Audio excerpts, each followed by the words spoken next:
Güney Azərbaycanın müxtəlif şəhərlərində rejimin siyasətinə qarşı zaman-zaman etirazlar baş verir.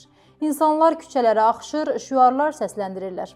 Zaman keçir, bu şəhərlərdə nisbi sakitlik bərqərar olur və rejimə elə gəlir ki, növbəti təhlükə də sovuşur. Əslində, rejim üçün təhlükə sovuşmayıb. Çünki Tehran və Qum baş verənlərdən nəticə çıxarmırlar. Əksinə, repressiyaları gücləndirməyə çalışır, həbslərin sayını artırırlar. Bu sözləri politoloq Elxan Şahinoğlu Urmiyada baş verən son geniş miqyaslı aksiya haqda qeyd edib. Ermənistan ordusu hərəkətləndi. Hara gedir? Bu barədə Bestormozov görüntülər yayıb.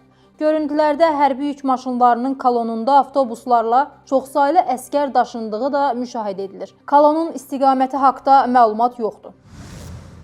İrandan PUA ilə narkotik keçirdilər. Dövlət Sərhəd Xidmətindən əməliyyat. İrandan Azərbaycana pilotsuz uçuş aparatı ilə atılmış narkotiki götürmək istəyən şəxslər saxlanılıb. Bu barədə Dövlət Sərhəd Xidməti məlumat yayıb. Bildirilib ki, Dövlət Sərhəd Xidmətinin Sərhəd Qoşunları Komandanlığının Lənkəran sərhəd dəstəsinin xidməti ərazisində sərhəd naryadı tərəfindən sərhəd xəttinə yaxın ərazidə PUA səsi eşidilib. Bir qədər sonra isə avtomobillə həmin istiqamətdə hərəkət edən 2 nəfər naməlum şəxs müşahidə olunub. Sərhəd zastavası dərhal silaha komandası ilə qaldırılıb. Xidməti ərazi qapadılıb. Keçirilən sərhəd axtarışı və əməliyyat tədbirləri nəticəsində avtomobilin hərəkəti məhdudlaşdırılıb. Abşeron rayonu Saray qəsəbə sakinləri 2000-ci il təvəllüdlü İlqar Nuhbalıoğlu Qurbanov və 1985-ci il təvəllüdlü Nemət Mollağıoğlu Məhərrəmov şübhəli şəxs qismində saxlanılıb.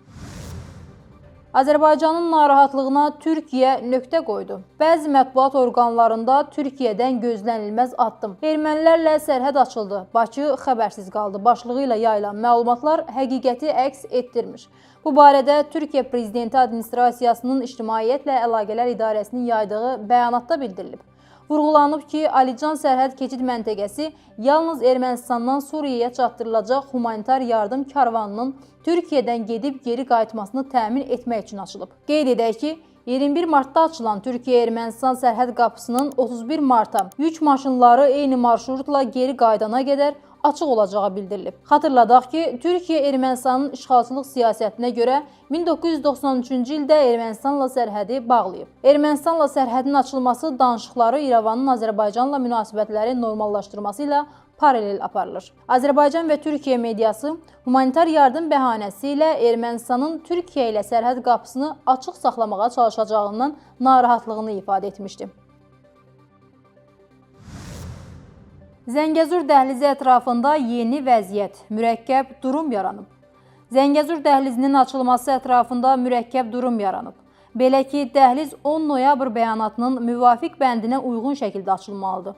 Lakin region ölkələri İran, Türkiyə buna tam razı deyil. Amerika Birləşmiş Ştatları, Avropa İttifaqı isə Rusiyanın dəhlizə nəzarət etməsi ehtimalı ilə barışmır. Bu çətin situasiyadan Bakı hansı şəkildə çıxacaq? Hazırda Azərbaycana dəhlizin açılmasından çox açılmaması sərfəlidir. Bakı müəyyən qədər zamanın keçməsində maraqlıdır. Qlobal İnfoaza danışan politoloq Aytən Qurbanova deyib ki, Zəngəzur dəhlizinin açılması ətrafında gedən proseslərdə maraqlı tərəflərin yanaşmaları Azərbaycanın bu məsələyə dair mövqeyində ciddi dəyişikliyə səbəb ola bilməz. Çünki Zəngəzur dəhlizinin açılmasının süni maneələrlə gecikdirilməsi heç bir halda qəbul edilən yanaşma deyil.